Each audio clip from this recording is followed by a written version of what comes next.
struktur kurikulum 2004 itu terdiri dari yang pertama itu ada standar kompetensi, sejarah, ada ciri khasnya, kemudian kebijakan di kurikulum tersebut dan juga strukturnya. Hanya saja individunya praktis.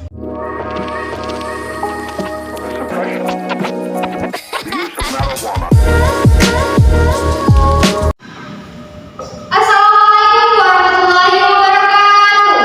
Waalaikumsalam.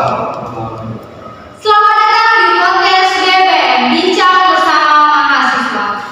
Pada podcast kali ini kita akan berbincang-bincang lebih lanjut mengenai kurikulum-kurikulum yang ada di Indonesia. Sebagaimana yang kita ketahui bahwasannya Indonesia mengalami pergantian kurikulum kurang lebih 12 kali, mulai dari tahun 1945 hingga kini tahun 2022. Untuk berbincang lebih lanjut, saya telah menghadirkan 3 narasumber yang luar biasa berasal dari PGSD Universitas Lampung. Yang pertama ada Kak Janti Okarina. Bagaimana Kak kabarnya hari ini? Alhamdulillah. Terima kasih ya Kak atas kesempatannya sehingga bisa hadir di podcast ini. Yang kedua ada Kak Rizal Habib. Bagaimana Kak? Alhamdulillah sehat. Alhamdulillah. Terima kasih atas waktu dan kesempatannya sehingga bisa hadir di podcast ini. Dan yang terakhir ada Kak Alona Falafaludin. Bagaimana Kak kabarnya hari ini? Alhamdulillah sehat. Alhamdulillah. Narasumber kita rupanya sudah siap untuk mengupas lebih lanjut mengenai kurikulum-kurikulum yang ada di Indonesia. Namun kita tidak akan mengupas lebih lanjut dari kurikulum 1945 hingga 2022 ya, karena itu terlalu membutuhkan waktu yang sangat banyak. Jadi kita ambil saja mulai dari kurikulum 1994 hingga kurikulum 2022. Yang pertama adalah kurikulum 1994 dan kurikulum 2004. Yang mana kita akan berbicara lebih lanjut mengenai kedua kurikulum ini bersama dengan Kak Alona Falafaludin. Bagaimana Kak? Baik, bicara tentang sejarah kurikulum pada tahun 1994 dan kurikulum 2004 itu yang pertama kita bahas terlebih dahulu pada kurikulum 1994 itu. Nah, sejarahnya itu kurikulum ini hadir itu karena hasil upaya untuk memadukan kurikulum sebelumnya seperti pada kurikulum 1975 dan kurikulum pada tahun 1984. Nah, pada kurikulum ini terdiri dari muatan nasional sampai muatan lokal. Nah, namun adanya kejatuhan Soeharto pada tahun 1998 dan diikuti dengan hadirnya suplemen kurikulum 1999 sebagai penyempurnaan dari kurikulum sebelumnya. Nah, selanjutnya itu kebijakannya dan ciri khas. Kita bahas lebih lanjutnya, yaitu pada kurikulum 1994 ini bersifat populis, yaitu memberlakukan satu sistem kurikulum untuk semua siswa di seluruh Indonesia. Selanjutnya itu kurikulum ini bersifat kurikulum inti, sehingga daerah yang khusus dapat mengembangkan pengajarannya sendiri disesuaikan dengan lingkungan dan kebutuhan masyarakat sekitarnya. Begitu. Nah, untuk ciri khasnya, yang pertama itu pada kurikulum ini pembagian tahapan pelajaran di sekolah dengan sistem 1 bulan. Nah, yang selanjutnya ciri khasnya pembelajaran di sekolah lebih menekankan materi pelajaran yang cukup padat. Dan ciri yang terakhir pada kurikulum 1994 ini yang tadi bersifat populis begitu. Nah, selanjutnya untuk struktur kurikulum ini, strukturnya itu horizontal yang berisikan tujuan materi, pembelajaran, evaluasi, dan sarana prasarana termasuk buku pelajaran gitu. Nah, untuk selanjutnya itu pada sejarah kurikulum 2004. Nah, kurikulum ini sebenarnya pengganti dari kurikulum tadi sebelumnya, kurikulum 1994 yang disebut dengan kurikulum berbasis kompetensi. Nah, jadi atau KBK, suatu program pendidikan berbasis kompetensi harus mengandung 3 unsur pokok. Yang pertama, pemilihan kompetensi yang sesuai, spesifikasi indikator-indikator evaluasi yang menentukan keberhasilan pencapaian kompetensi begitu. Nah, yang terakhir untuk unsur pokoknya yaitu pengembangan pembelajaran kurikulum berbasis kompetensi atau KBK yang hanya berlaku sampai tahun 2006. Begitu. Nah, untuk kebijakan dan ciri-cirinya pada kurikulum ini menekankan pada tercapai kompetensi peserta didik baik secara individual maupun klasikal. Yang selanjutnya berorientasi pada hasil dan keberagaman. Selanjutnya penyampaian dalam pembelajaran itu menggunakan pendekatan dan metode yang bervariasi. Nah, yang selanjutnya sumber belajar bukan hanya pendidik, tetapi sumber belajar lainnya yang memenuhi edukatif. Begitu. Nah, yang terakhir untuk kebijakan dan ciri-cirinya itu dilanjutkan pada proses dan hasil belajar dalam upaya penugasan suatu kompetensi. Begitu. Nah, untuk yang terakhir itu struktur kurikulum 2004 itu terdiri dari yang pertama itu ada standar kompetensi, kompetensi dasar, indikator, dan yang terakhir itu materi pokok. Begitu.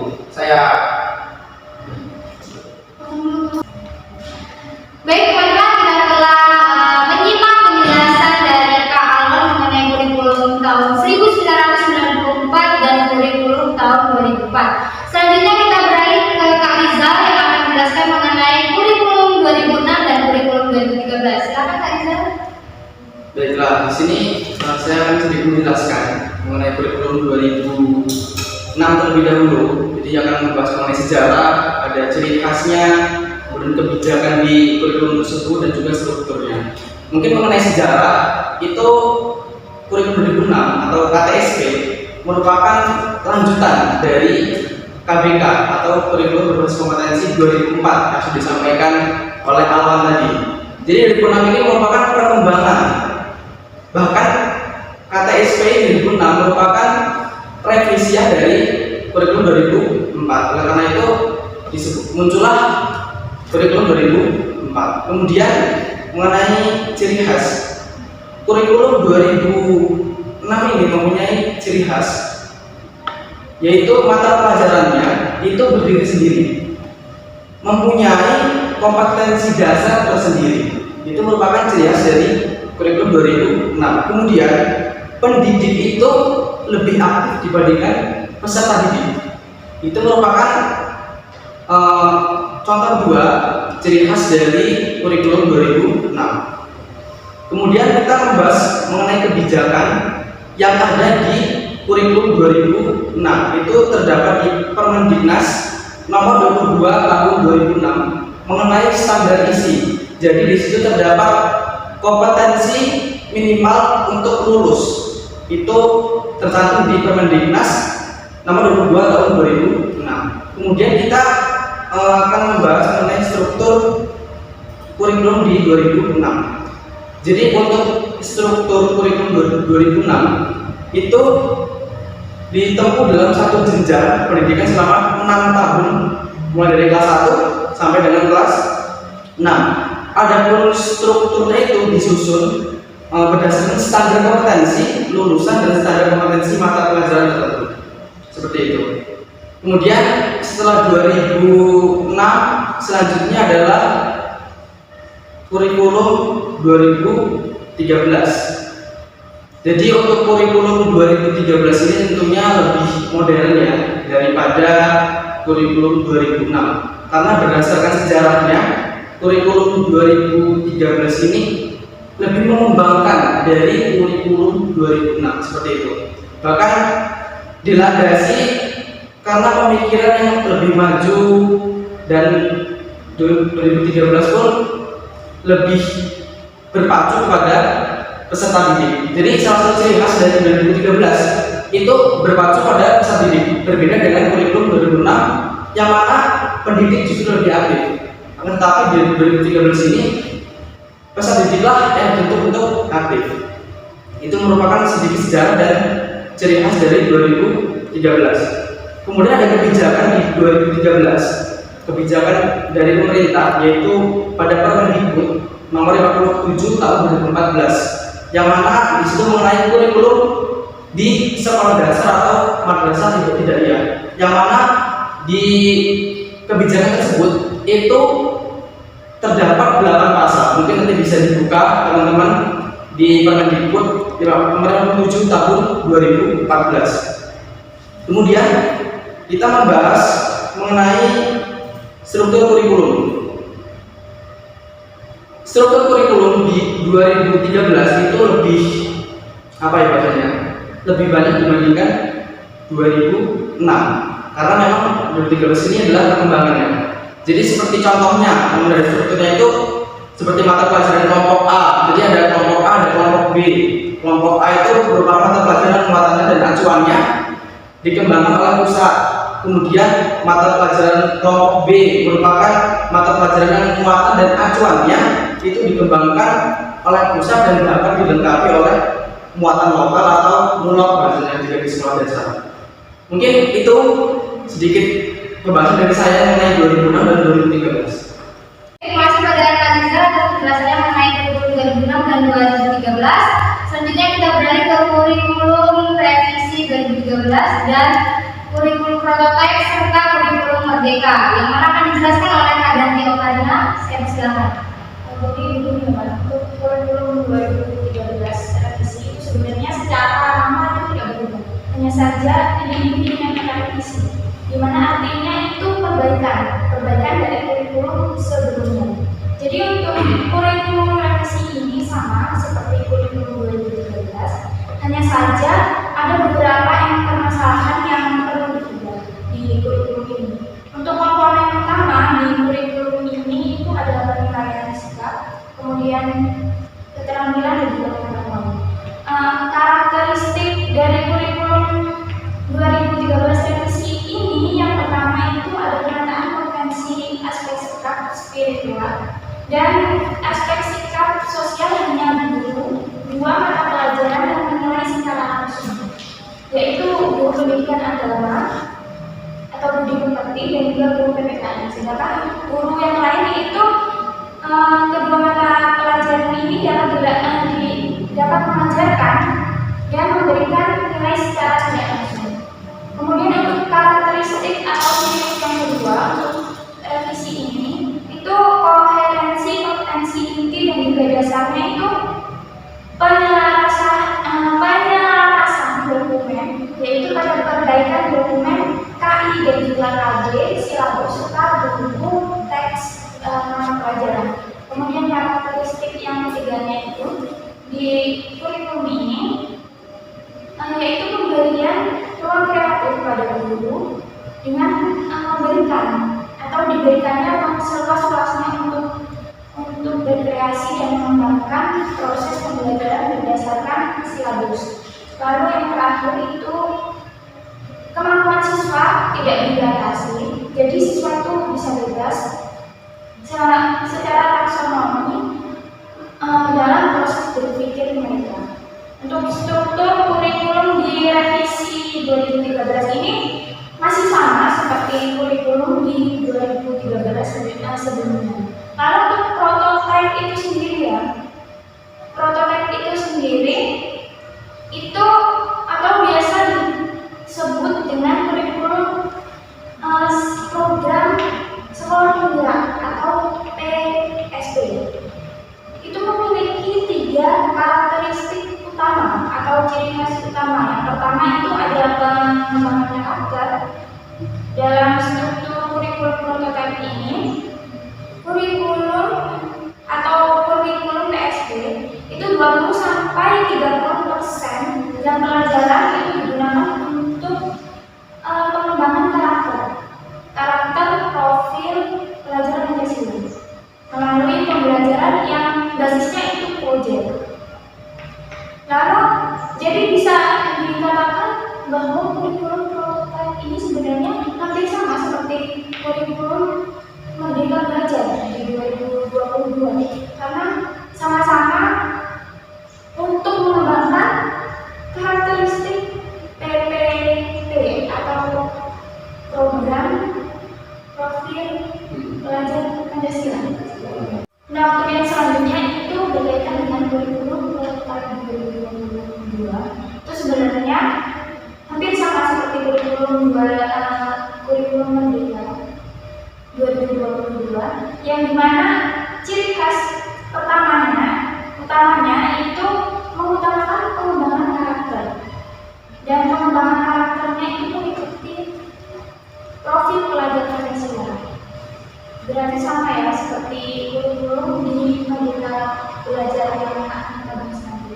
Kemudian untuk yang kedua itu karakteristik dari kurikulum ini fokus pada material atau materi yang sifatnya itu esensial.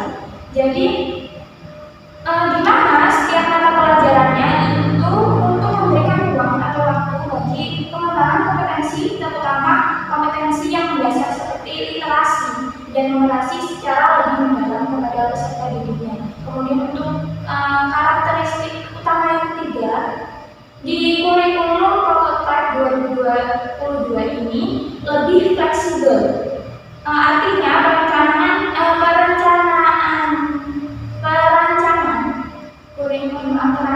kurikulum 2022 prototipe ini itu menetapkan tujuan belajar yang sifatnya itu berfase 2-3 tahun untuk memberikan fleksibilitas bagi guru dan juga sekolah serta menetapkan jam pelajaran per tahun agar sekolah dapat berinovasi dalam menyusun kurikulum dan pembelajaran.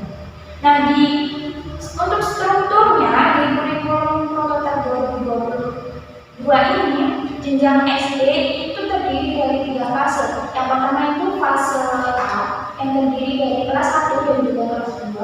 Kemudian fase yang kedua fase B yang terdiri dari kelas 3 dan juga kelas 4. Kemudian yang ketiga itu ada fase C yang terdiri dari kelas 4 dan juga kelas 5 dan juga kelas 6. Seperti itu.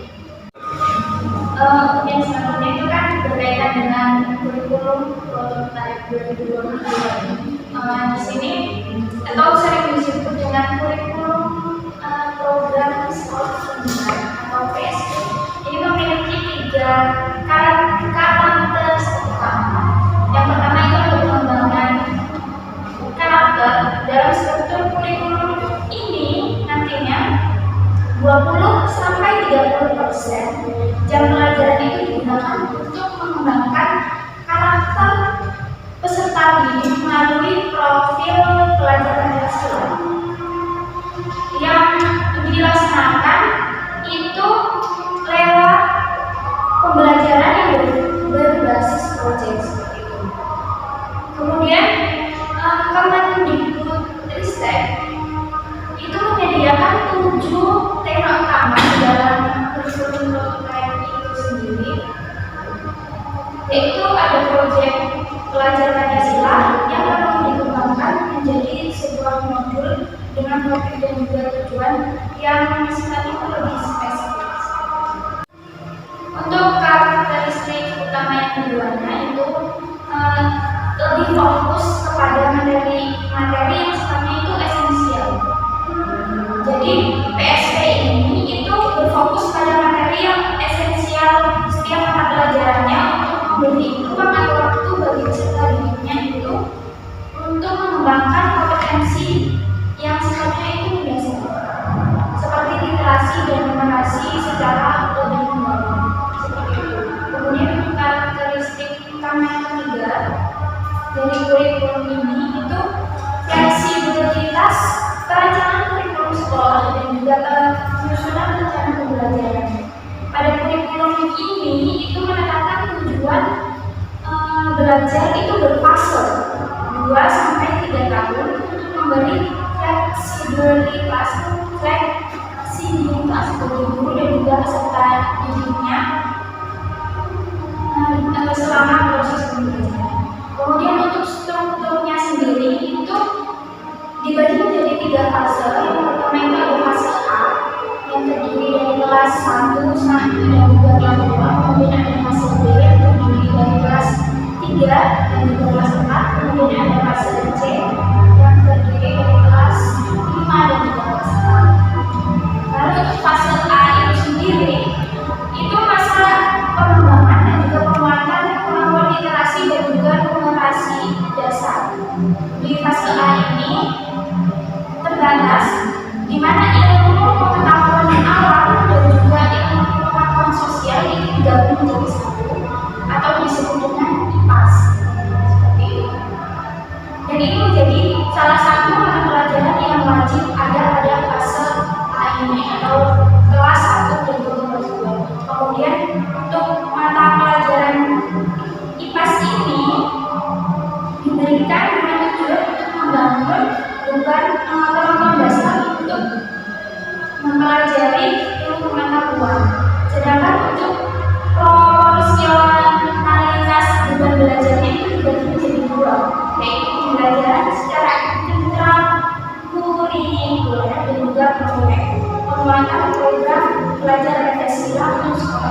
3 fase juga.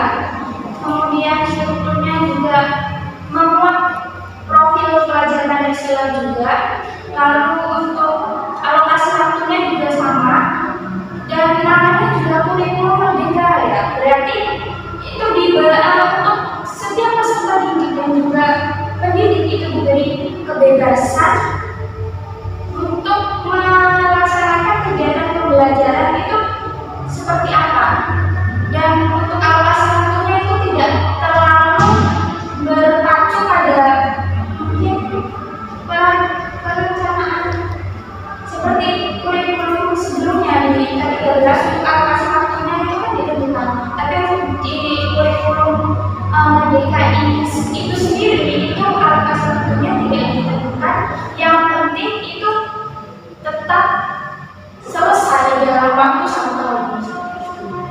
Kemudian di kurikulum merdeka ini itu untuk yang tadinya SBM atau UM itu dihapuskan menjadi tidak ada, seperti itu.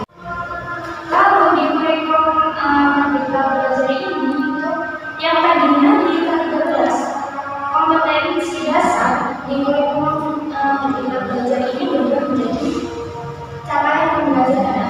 Kemudian untuk silabusnya itu juga di kurikulum K13 itu kan silabus. Nanti kemudian di kurikulum merdeka belajar ini berubah menjadi alur tujuan pembelajaran akademik. Lalu untuk FPP-nya juga itu berubah menjadi modul ajar atau MA.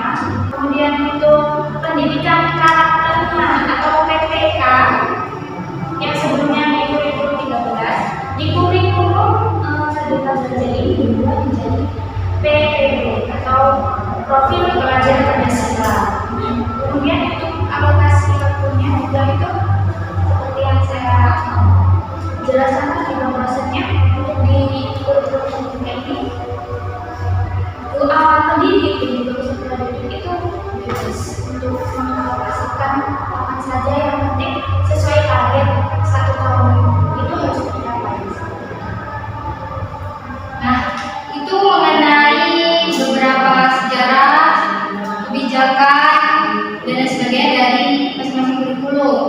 Kemudian selanjutnya mengenai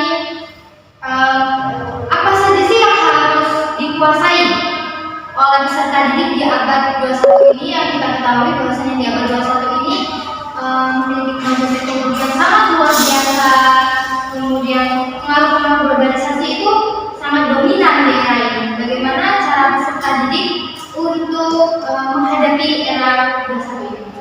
Jadi untuk peserta didik itu sendiri di era abad 21 ini itu harus mempunyai 4 keterampilan dasar.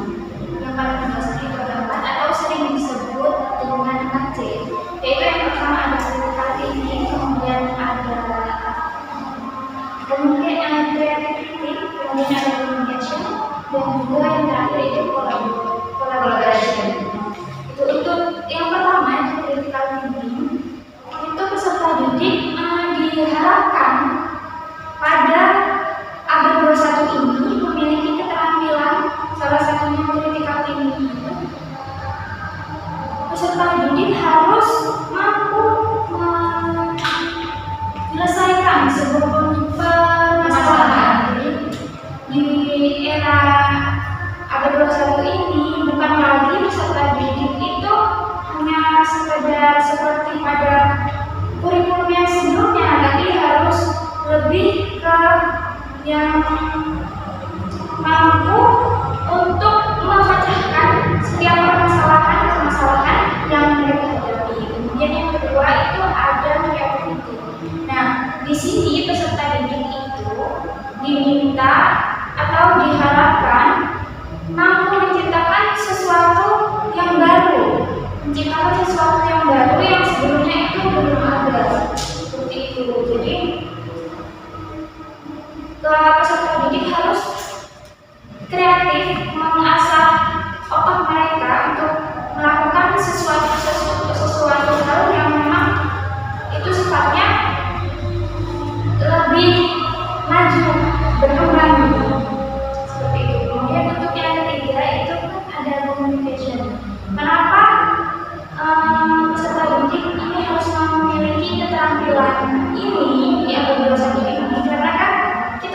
sendiri bahwa 21 ini perkembangan teknologi pengetahuan itu sangat besar sekali ya. Jadi perlu sekali bahwa peserta didik ini memiliki kemampuan dalam berkomunikasi sehingga dia itu bisa dengan mudah mengembangkan atau menyampaikan ide gagasan mereka kepada yang lain. Kemudian yang terakhir itu collaboration ini peserta didik itu dituntut untuk mampu bekerja sama antara satu dengan yang lain. Jadi sudah tidak zaman lagi era seperti ini kita itu hidup yang hanya menyendiri seperti itu.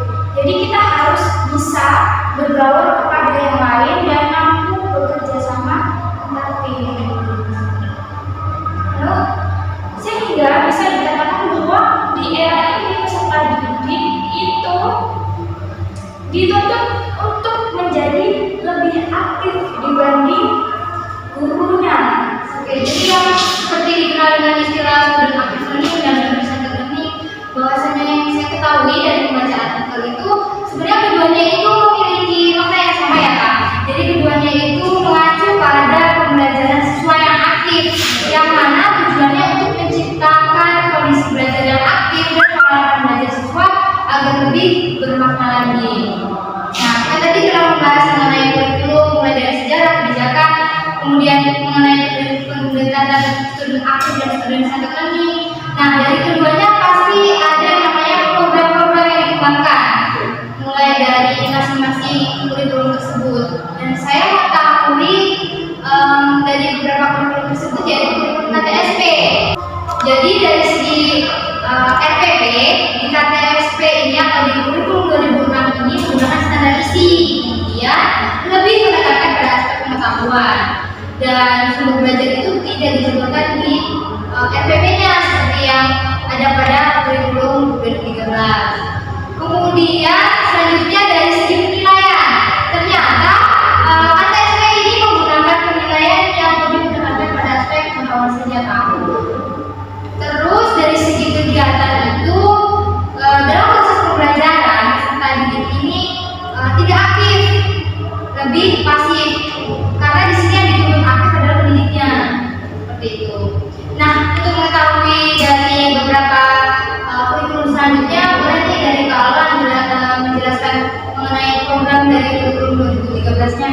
Baik, untuk program pembelajaran kurikulum K13 sendiri itu pada RPP kurikulum 2013 itu memuat tentang perancangan program pemberian umpan balik positif, penguatan, pengayaan dan premidi.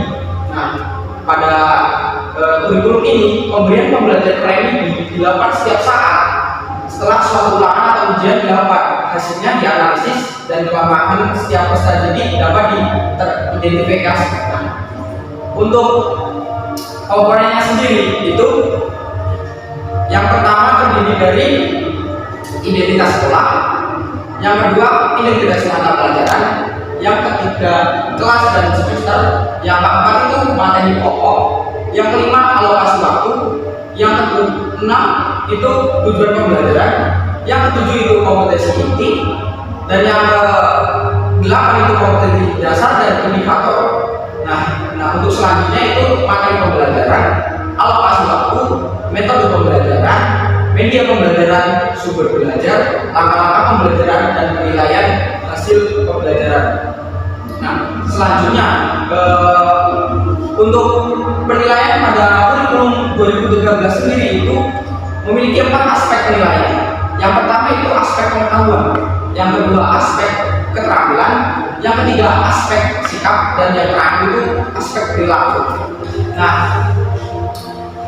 selanjutnya itu tentang kegiatan pembelajaran. Pada kurikulum ini meliputi kegiatan belajar mengamati, menanya, mengumpulkan informasi, mengasosiasi atau menganalisis dan mengkomunikasikan apa yang sudah didapatkannya dalam kegiatan analisis. Begitu dari saya. Oke, baik, kita telah mendengarkan penjelasan mengenai program pembelajaran yang ada pada kurikulum 2013. Nah, pengen tahu lagi nih bagaimana program pembelajaran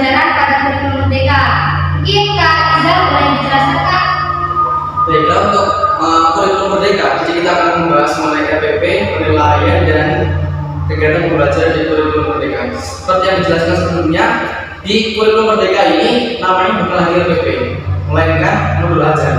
Jadi kalau di kurikulum 13 itu mempunyai banyak komponen seperti ada modul pembelajaran, metode pembelajaran yang digunakan, ada sumber belajar dan lain-lain. Akan tetapi di kurikulum Merdeka ini lebih disederhanakan lagi, hanya menjadi 3 komponen, itu tujuan pembelajaran, kegiatan pembelajaran, dan asesmen atau penilaian seperti itu. Kemudian untuk kegiatan pembelajarannya, kurikulum Merdeka ini lebih ke berbasis proyek. Jadi bagaimana siswa di situ dituntut untuk lebih kreatif. Jadi di modul ajar atau di K13 seperti RPP itu pun dirancang bagaimana caranya agar kegiatan pembelajaran di kurikulum Merdeka itu bisa aktif dan siswa bisa kreatif seperti itu.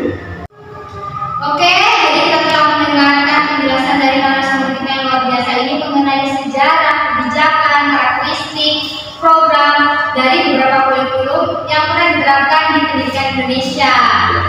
Nah, dari penjelasan tersebut dapat saya simpulkan bahwasanya kurikulum di Indonesia itu mengalami pergantian karena alasan-alasan tertentu atau masalah-masalah tertentu yang terjadi pada saat penerapan kurikulum tertentu. Dan tujuannya agar kurikulum selanjutnya yang diterapkan itu mampu mengatasi kelemahan-kelemahan atau permasalahan-permasalahan yang terjadi pada kurikulum sebelumnya. Nah, sebelum kita tutup, sebaiknya saya bertanya dulu kepada ketiga narasumber ini mengenai opini masing-masing mengenai pembahasan kita pada hari ini mengenai kurikulum. Jadi bagaimana nih Kak, dari opini kakak-kakak masing-masing ini mengenai kurikulum? Kurikulum mana yang menurut kakak ini paling tepat diterapkan dalam dunia pendidikan di Indonesia? Boleh dari saya? Boleh, baik. Kalau menurut saya sendiri, kurikulum yang cocok itu di tahun ini, tahun 2022 ini, kurikulum Merdeka. Karena ya, gimana ya, peserta didik itu akan lebih aktif dalam suatu pembelajaran. Jadi dia itu pembelajarannya akan bermakna bagi dia gitu. Kemudian Kak Rizal? Untuk menurut saya kurikulum terbaik, ya kan tergantung dari pertanyaan. Menurut saya kurikulum itu terbaik di zaman masing-masing seperti itu. Jadi ketika ada perkembangan zaman berganti kurikulum berarti itu yang terbaik. Kemudian pendapat saya mengenai kurikulum Merdeka ini, ya memang di kurikulum Merdeka ini meningkatkan soft skill ya. Tapi kembali ke ini bahwa setiap ada kelebihan pasti ada kekurangan seperti itu. Ini cukup saja. Kemudian Kak Ranti boleh dijelaskan opini Kak? Kalau untuk saya pribadi ya, mengenai kurikulum di Indonesia ini menurut saya dari semua yang lalu-lalu sampai yang sekarang sebenarnya itu baik semua diterapkan di lembaga pendidikan. Hanya saja yang mungkin benar yang disampaikan oleh bahwasanya setiap kurikulum itu memiliki ketepatan atau menjadi versi terbaik di zamannya itu. Jadi kita tidak bisa menyimpulkan bahwasanya kurikulum ini tidak baik, kurikulum ini tidak baik, karena semua kurikulum itu sebenarnya baik. Tergantung dengan bagaimana sumber daya manusianya itu dalam menerapkan kurikulum tersebut. Kemudian di samping itu juga mungkin sarana-sarananya juga yang harusnya bisa mendukung dalam penerapan kurikulum yang ada di setiap lembaga pendidikan. Dan untuk kurikulum di Indonesia ini